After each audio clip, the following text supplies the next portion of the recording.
Welcome to Make the Grade with the Success Doctor, Stephen Green, where you'll discover actionable strategies to help your student to reach their academic goals, to excel at standardized testing, and to plan for the college admissions process painlessly.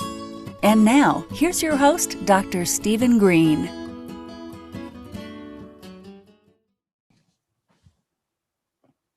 All right, everybody. Steve Green here, the Make the Grade podcast, and today is guest day. We have an excellent guest. Not only do we have a great guest, we have an international guest. Can you believe it? From the African continent. Yes, she's a pet elephant, I hear. We can talk about that. I don't want to sound ethnocentric here, but yes. Akua, welcome. How are you? I'm good. Thank you so much for having me. I'm really excited. And hopefully, you'll be able to hear my elephant in the background at some point in time. Yeah. Yes. Well, there we go. There we go. African elephant, right? Not an Indian elephant. Specifically an African elephant. Yes. That's you can't tame those. You cannot. Let me introduce you to the audience a little bit. So Make the Grade podcast. Let me remind everybody, this is about actions. This is about giving parents with students and entrepreneurs actions they can take ASAP, immediately, toot sweet, to help with their academics, to help with their business, to help with their lives. Always remember, parents, you are the CEO of your family. Entrepreneurs, your business is your child. Akua, which can be pronounced multiple ways, but we're going to call it Akua. I'm not even sure I want to try your last name. Naomi Mensah. Hopefully I got that right. There we go. Okay. Bad, yeah. Now here's more importantly. She is an executive and leadership coach, International Coaching Federation, a facilitator, and a speaker. Former startup executive, she's launched an online platform for the first African-based technology uniform called Jumia Group, and that's pretty rare. Uniforms are very rare, unicorns. Kua has had the opportunity to live and work in U.S., Nigeria, Ghana, Kenya, and South Africa, and has consulted in and visited over 30 countries. Wow. That is impressive right there. And you see her, you think she's 15 years old. Thank you. In her work, she loves combining traditional coaching approaches with leadership, psychology, neuroscience, emotional intelligence, research, and what some might consider woo. Yeah. You know what she means by that? Yeah, you get sometimes it's just that fifth dimension kind of thing. Exactly. She loves supporting leaders who are juggling multiple responsibilities and teaches them how to clarify where they should focus their time and energy every day. So an impressive background for someone who's clearly been around the block, kind of literally.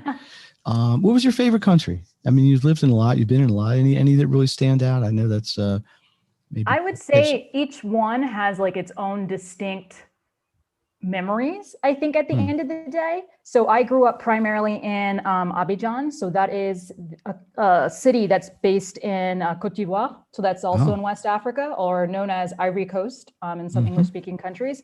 And, what I remember from there was, just I don't know, there's just certain things about it that I'm just like, oh my gosh, I miss the food. Really love the food there. So there's certain things about the food. Is there a specialty, an Ivory Coast specialty? I mean, I don't think this is necessarily a specialty, but as someone who is West African, but from more Anglophone West Africa, growing up in Francophone West Africa, I always would compare the two. And so the food is a bit different. And so growing up, I had what they called like a poulet braisé. So that's like more like barbecued or like grilled chicken. It's not that fancy. It's just French-ish. And so, that's what I remember. And that's what I miss.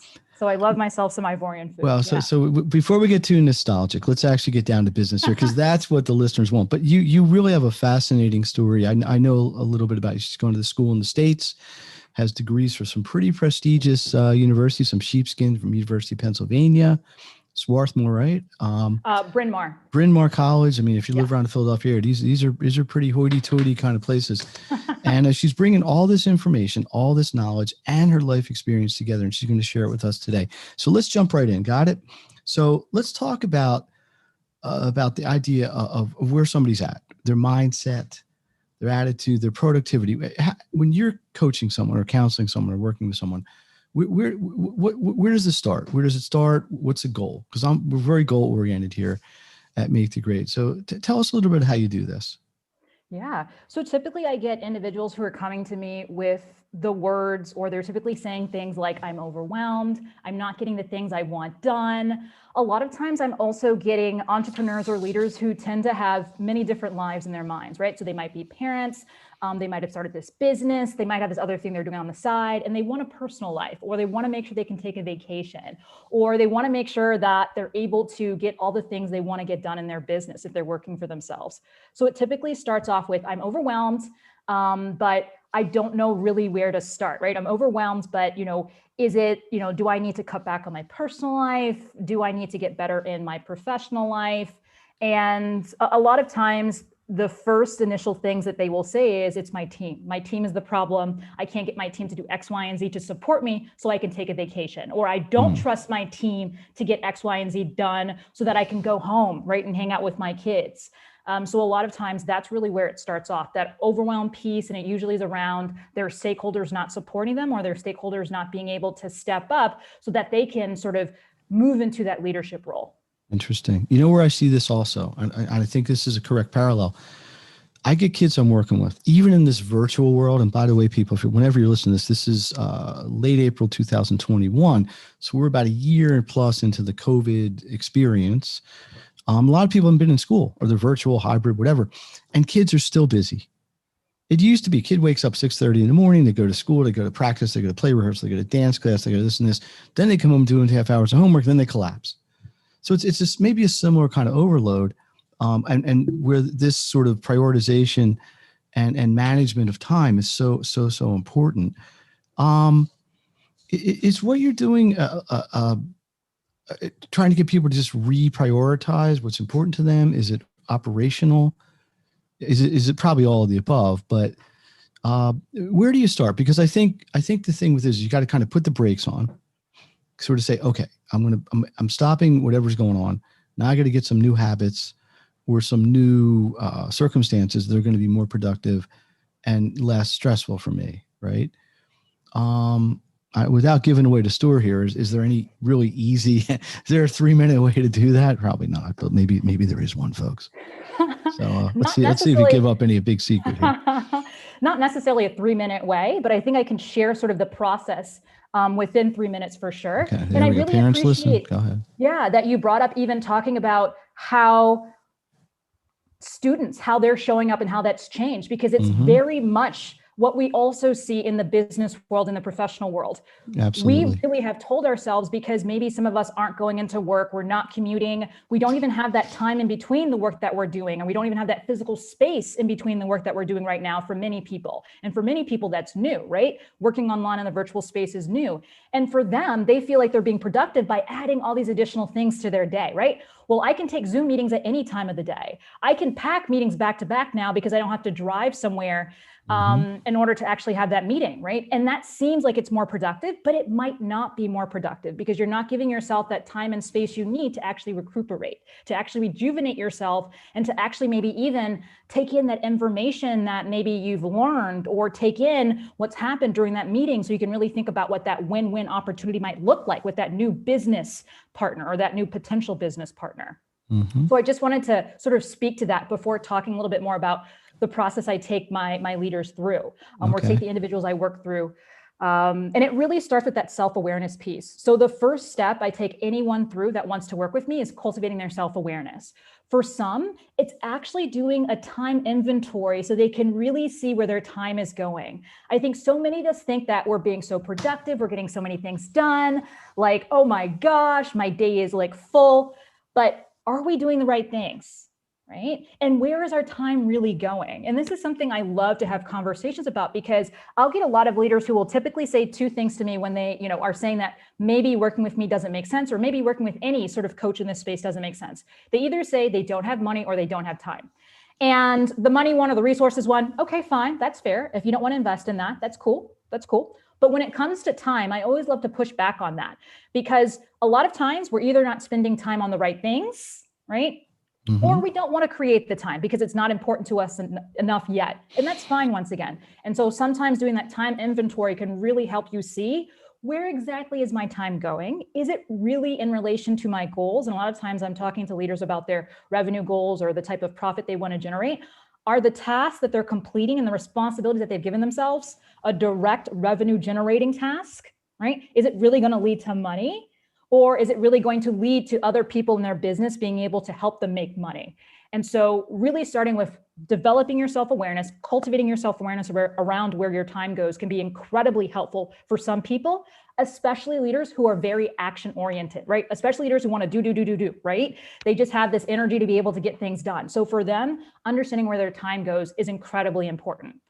For other leaders who have this issue of time, especially if it involves having to tell other people what to do or working through other people, I like to cultivate their self-awareness around their own leadership style, around their own leadership gaps, and around their leadership strengths. So it's really about helping them understand, how are they showing up? How might they be perceived, right? And how can they leverage that in order to make better use of their time and the resources they have? So that's really that first step, cultivating your self-awareness around where is your time going, and cultivating your awareness around how do you show up, what are your strengths and weaknesses, and how can you make sure you capture what your strengths are and what you're actually doing.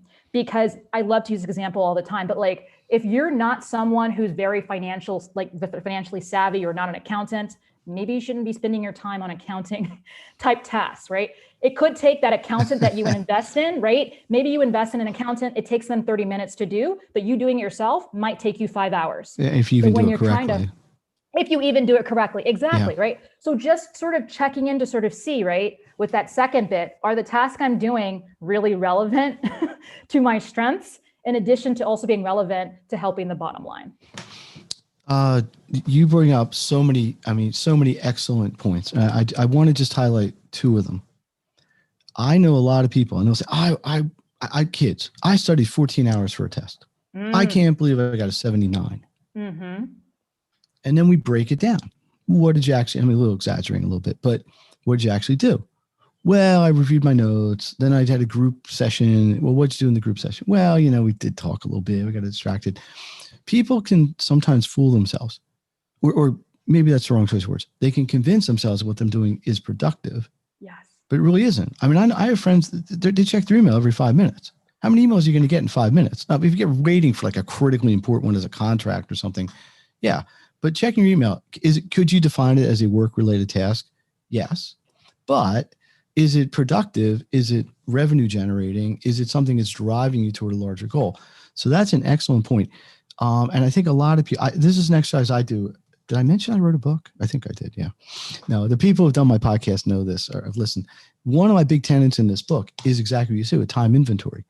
Even if it's 3 or 4 hours, you would be amazed. And I'm sure you've seen this and you have 100 case studies, how much time you really don't use productively in an 8-hour day if you're not purposeful. That's the word I use, purposeful use of time. The other thing you brought up that is really important, I think, is how when you're in a leadership role, and this is really more the entrepreneur side than say the students, but maybe parents, is how people perceive what you're trying to put out there. So if I'm in a management role or I'm a parent, I say to my kid, look, go do your homework.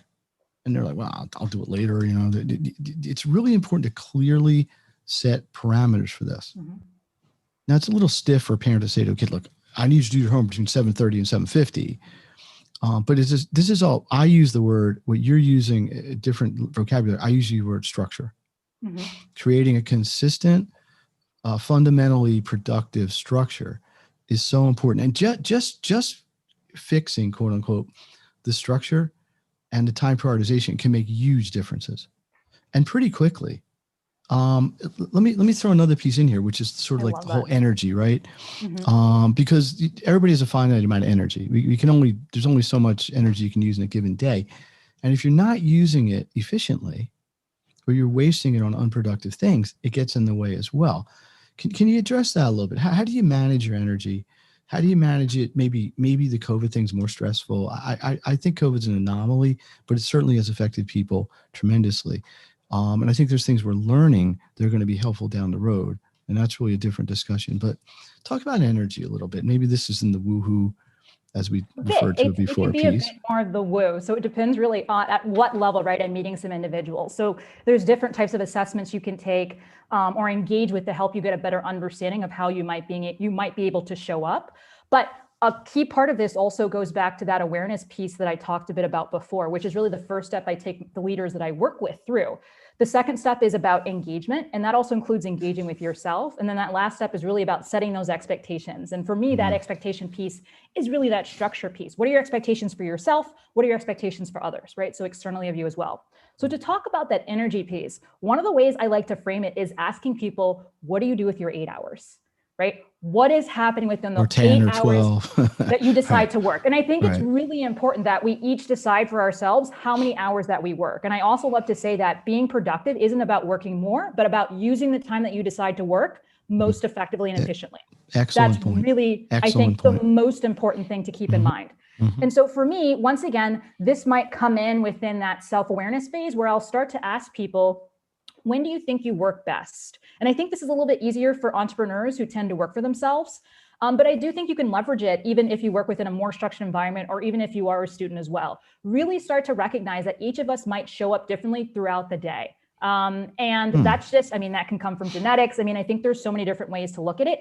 I've been reading a lot of books around sleep and how really there are different types of sleepers. So some people who do a much better job of sleeping throughout the night, and so when they wake up, they might be able to be a little bit more productive in the morning. Others who just need that cycle, it starts a little bit later for them. So for them, they prefer things later on and even into the night to do work. So first step is really just understand, when do you feel the most productive? When do you feel the most creative? And I love working with leaders to actually block that time off in their calendar. And students, I think, can do the same thing as well. Like really block off. When is that time that you feel like you can get stuff done? You can do that deep thinking, that reflection that everyone needs to do at some point in time during the week. And it might even be specific days of the week as well, because I know that by the time I get to Friday, I feel incredibly run down. So I try not to take any meetings, right? So you can really start to use this information, this data, this intelligence to help you set up your day and to set up your week and even potentially set up your month. So you can look at it at the point of view of, okay, I feel best at certain times of the day. Therefore, I would prefer, securing and honoring that time for myself and individual work that I need to do, right?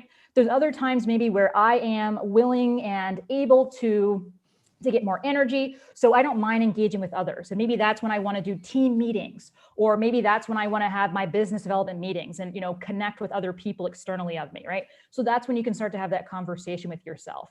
So there's a lot of, I think, really interesting research out there. And this is stuff that I start to bring in with my clients, once again, depending on what they're open to, where we can talk about, the 24-hour clock. So that's, typically a little bit more that the masculine hormones and, that 24-hour clock, what that can look like and what that means for you showing up. For women, we might actually talk about the 28-day clock that women tend to have, and sort of more feminine hormones and what that might look like, because I feel like a lot of women leaders, especially, right, we tend to want to believe that how we felt and how we showed up last week should be exactly how we felt this week. And that's not the case, right? So just naturally how we evolved and how our hormones work, it might really look different day to day. So that can once again give you a lot of confidence and just help to really empower how you think about showing up and how you think about dealing with certain tasks and certain things. So what I'm hearing you say is it's okay to do a self-analysis, because I'll have students say to me, I'm just so burnt out after school. I need to decompress. I need to do something else. My mom's on my case because she wants to do my homework right away, blah, blah. But it's okay. It's good. You're saying, hey, give yourself permission to do a self-analysis. And I might say, you know what? I am most productive between 3:30 and 5:30 in the afternoon. So maybe I don't say I don't try, but I do other things that don't require that same level of mojo, so to speak, other times, and then really try to zone in there. Hey, this is the Make the Grade podcast. Steve Green here. My guest, Akua, all the way from Ghana, a woman with many talents. Very, very interesting. Make the Grade podcast is about giving you actions so you can maximize your education, maximize your business. Appreciate everybody listening today. Akua, this is so interesting to me. We're talking kind of on like that 30,000 foot view, right? What you've brought up so far is kind of macro. Time inventory, awareness, self-awareness, leadership styles, things like this. I'm sure in your coaching, you drill this down way, way, way deeper into the weeds. Is there, and I'm looking at, you got so much cool stuff in your webpage. You got some interesting events. You have an event next week entitled Why You Won't, in parentheses, or Can't Take a Vacation.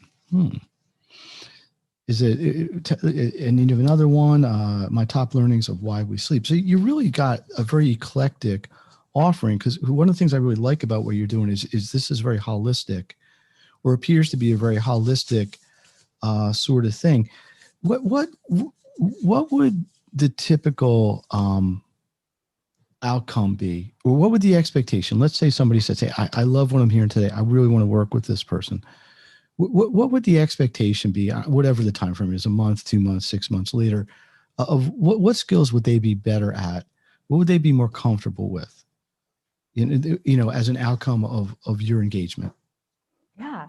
And I think, the best way to sort of frame it is that 3-step process I take all leaders through. So the first step is really, they're going to be a lot better at being able to identify their own strengths and weaknesses and communicate that to others. And they're really going to be able to leverage those strengths and weaknesses so they're able to show up effectively as a leader. Because at the end of the day, and this is the second step, leadership is really about engaging yourself and engaging others. So in order to engage with yourself, you have to know what levers to pull in order to bring out that energy, or in order sometimes to pull things back so you're able to show up in a way that effectively motivates and influences others. So that second bit, that simplifying engagement bit, I do a lot of work with leaders around delegation, which is a key thing that gets in the way of leaders not being able to effectively lead and get things done. So we do work on delegation. We do something that I call building their standard operating procedures. And so that's their SOPs, how they typically show up. So at the end of the time that they work with me, they have a really clear idea of how they show up. And if they need to engage with someone who is the opposite of them, they also know what they need to bring out or what they might need to keep in mind to make sure that conversation or that engagement is a win-win. The last step that we go through is really around not just setting, but also thinking about how to achieve their expectations, which I think is a key crucial thing that many leaders feel like they do a good job of, but actually don't do it very effectively. So we will leverage different goal setting methods and techniques, and we make sure that we calibrate it based on their self, what they've actually learned about themselves in terms of self-awareness, so that they're building motivating goals for themselves and others. And what I really, really love about this is that everything I do with my leaders and the people I work with is incredibly actionable and implementable. Even just today, so every single week I do this thing where we share wins. So my clients share wins with me. And one of my clients was like, yeah, I'm doing goal setting with a member of my team, right? So we did goal setting through coaching, right? So a huge part of coaching is making sure that we set goals. And then she went to do the same exact thing with her own employees, right? Her own direct reports, because she recognizes, right? And she's using probably the same worksheets and the same process that we did, because she recognizes how helpful it was for her. She's able to go do that with her members, her team members as well. So I provide a lot of worksheets, a lot of videos and things like that, that they can use themselves, and then they can go implement and use with their teams right away. So I'm looking at your website a little bit, and we can plug that in a second, but it'll be in all the show notes. So you have a 3-step coaching program, and I don't want to get too deep into this, but I think the way you structured it is very makes a ton of sense. So step 1 is self-awareness, which we talked about a little bit. Step 2 is engagement. How do you want to manage your life, basically? And then step 3, expectations. And this is just, it's simple ideas, right? But doing it, not always so simple.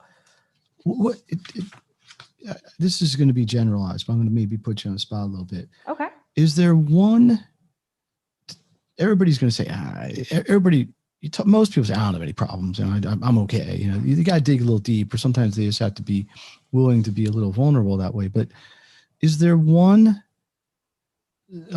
challenge? I'm trying to use a positive word on purpose. Is there one challenge that you find the majority of people have to get over, maybe more than another? Because I'm sure there's 1,000 things that could get in the way of people really reaching their full potential, right? And I talk a lot about reaching potential in what I do, but is there one thing that stands out? If you work with 100 people, the gross majority of them would have as a block or as an impediment of some type? That's such an interesting question, because just this week I've had 3 conversations about this particular point I'm going to share. So this is just maybe what's coming up for me right now, because I've heard it several times. But I would say, one of the biggest challenges I hear time and time again, and this partially might be because so many people are working online when they haven't necessarily in the past, and that maybe wasn't the way in which they were expecting to engage with members of their team. But I would say the expectation that leaders have that members of their team are motivated by the same things that they're motivated by and will work at the same level that they work at. I think that this is an incredibly important thing for leaders to recognize that is not true. So they'll sort of rise or fall to the level of what they're surrounded by. I mean, at the end of the day, each of us are motivated by very different things and many different factors. Sometimes we will like to speak to the factors that we know our team lead or our CEO or a board member sort of has this expectation or what we think they expect us to say. But that's just because as human beings, we like to please people, right? We want to fit in, we want to please people, we want to make or sure you're trying to get a raise. I mean, sometimes you got to do what you got to do, right? Exactly. So that's not to say that people don't necessarily like working for others or don't like working for you, or not excited to work for you or aren't motivated. But I think a key piece, and this is something I teach in that engagement section of my one-on-one coaching, is really recognizing that everyone likes to be recognized, to use that word again, but everyone likes to be recognized and acknowledged in a different way. And everyone has their own why. And when I first started, I used to do this presentation or workshop I called Why Your Employees Aren't Motivated. And the first thing I loved to share and I love to teach is that people do things for their own reasons and not yours. And I think that the sooner we all learn this as individuals, as humans, as people, I think that the easier it will be to be able to create those win-win opportunities where we make sure that we get something out of it and we make sure the people who are supporting us, whether those are stakeholders, board members, employees, they also get something they want out of it. And I think that for so many of us, we like to think that we do things for like altruistic reasons. That's fair, but I do think that typically there's other things that come with it. And I think whether you have volunteers working for you, interns, or someone who's a fully paid, compensated employee, keeping that in mind, I think is incredibly key, and allowing your employees or your volunteers or your interns to really recognize and be able to verbalize and share what they want to get out of that opportunity working with you or even connecting with you, I think can take you very, very far.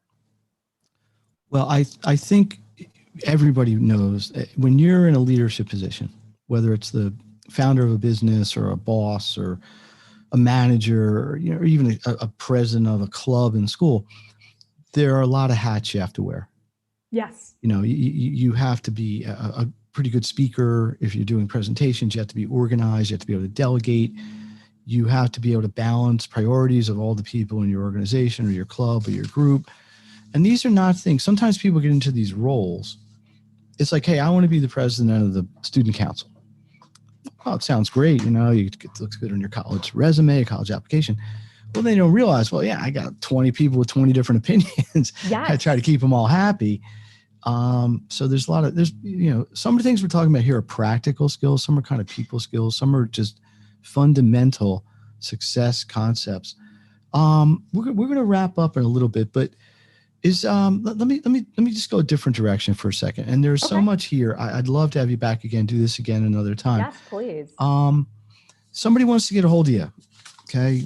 How do they do that? Website? What's the easiest way? And by the way, your website's very well done. I don't know if you did it yourself, but if you did, very nice work. I did. Thank you so much. So yeah, you can check out my website. So that's just my first name and then my last name initials. So akuanm.com.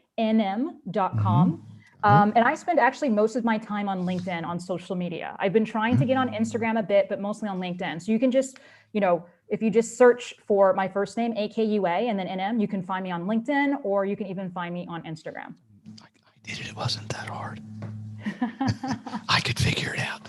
I'm old. I'm not a social media guy. Yeah. Let's get into some personal stuff. You got any hobbies? Anything you like to cook? I mean, what do you like to run? I don't know. You like giraffes? What do you like to do?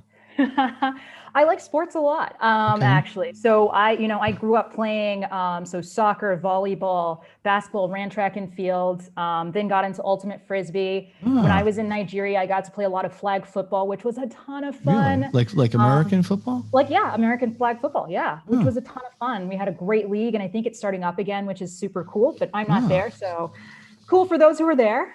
In Ghana, when I feel comfortable, I might go back and play some more ultimate frisbee. So I love sports. I don't run very much these days myself, but I always do. I love doing stretches. Right now, I'm really obsessed with this one fitness app called Swork.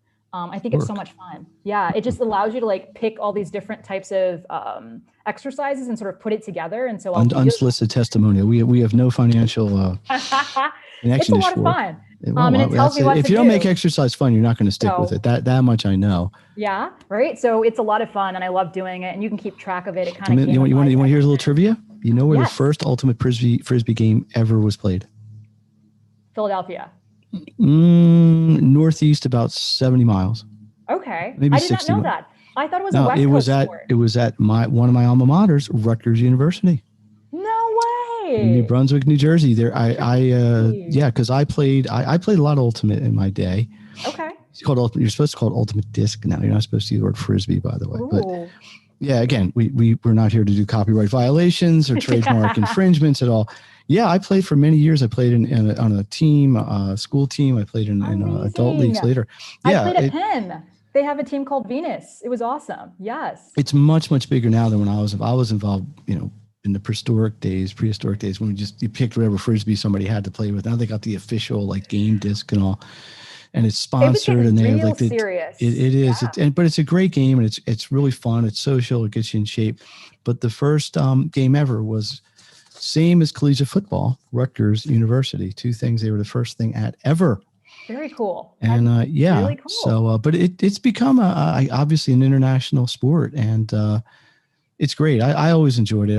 I'm way too old and fat and slow now to keep playing. But I actually coached. When I was teaching, I started a team. Cool. Yeah, one of the schools I was at, and I handed it off to somebody else at one point. But yeah, interesting. Look at this. See, so, it's not so much different. Yeah, I think, and this hopefully is going to come out right. And I think being American, we sort of have preconceptions about every other country, right? Mm-hmm. We don't think of Africa necessarily as being as westernized, if that's the right word, as it really is. It's not that much different living there than here. People's priorities are the same. You can get the same things. So it's kind of neat. It's not like everybody's living in a hut, or something. Like, I think a lot of people have sort of an odd perception because they don't know any better. But anything else you want to share, just randomly? So this is good. No, I mean, I think, thank you so much for this opportunity. I know we've had 2 conversations prior to this. It's always fun to connect. So thank you so much. Yeah. The host of the show does their homework before they bring a guest on. I would never, ever just completely wing an interview like this. No, but listen, the point of this is very simple. I would like to get talented people like you in front of my audiences, parents with kids, entrepreneurs, people that can really use this information. And my hope, everybody listening out there, is if something that Akua said today resonates with you, reach out with her, communicate with her. Maybe you can participate in some of our communities that we have that I run, and feel free to. But reach out, get involved, use this information. And the whole key is to take action. That is the whole point of this podcast. 99.7% of what I do is all about trying to provide people with these sorts of things.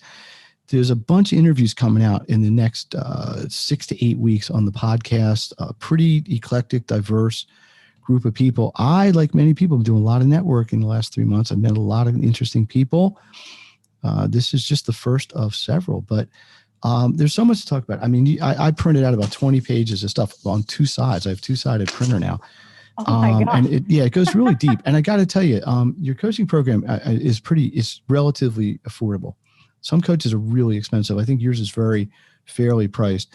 So don't let that scare anybody away. At the very least, I think, do you offer any sort of like consultation, like a free, I don't know if free is the right word, but sort of a trial? Maybe somebody could just get to know you a little bit. So anyone who's interested in my services, we do have what I call a chemistry call after they apply. So if I think they're a good fit, we have a chemistry call. Yeah. Because I do think a lot of coaching is about I was a chemistry teacher. Rapport. Oh, really? Yes, I was a chemistry instructor. Yeah, you were a chemistry call. See, so much in common here. We're like siblings from the same parents, but a different parent. Exactly. All right. Listen, we are going to wrap this up. I hope to get you back. Let's try to get it on the calendar. We'll do this again. What I'd like to do next time is get a little bit deeper, if you're okay with it, and maybe how people could answer some of these questions, right? Definitely. Yeah. I think so many things you brought up we could probably talk hours about each one, right? Just prioritization, use of time, deep subject. And maybe we could get into almost like a little bit of a workshop where people can maybe follow along with what you're doing and do a little, like a kind of a mini exercise. And then, maybe then they could take it to the next level and get involved with some actual coaching and stuff. I know a lot of people this could help. Not going to mention any names, but I do. All right. Akua, Naomi Mensah, thank you very much. She's staying up late for this. In Africa, it's like 4 a.m. over there or something. No, it's in the afternoon. No, I think it's 3 p.m. But even so, I appreciate it. Hopefully this was in that positive bandwidth of your definitely time. Okay, there we go. Positive. I feel energized. I'm excited. I have a coaching call in a few hours, and this was, I think, a really great way to have my first external meeting of the day. So thank beautiful. You. Well, I appreciate that. Listen, we'll get you back. Please keep in touch. I'm going to put in the show notes, everybody, and you probably already knew this because you saw it. If you're listening to this, how you can get a hold of her and move to the next level. So what does the audience think? Oh, yes, people. Yes, we got 150 people who are watching this live. Did I mention that before? Yeah, thank you very much for coming on. Let's play the Make the Grade theme music as we take this out. Thanks again, and we'll see you next time.